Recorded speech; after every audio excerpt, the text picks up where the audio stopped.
সুবহানাল্লাহ ওয়ালহামদুলিল্লাহ লা ইলাহা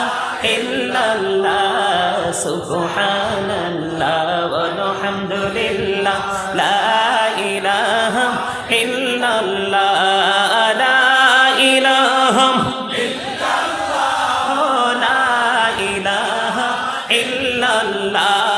নবী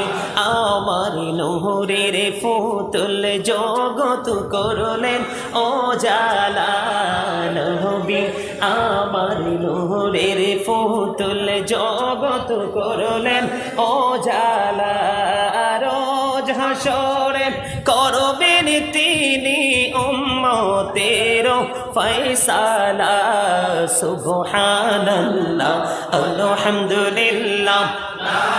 ইলাহা ইল্লাল্লাহ সুবহানাল্লাহ।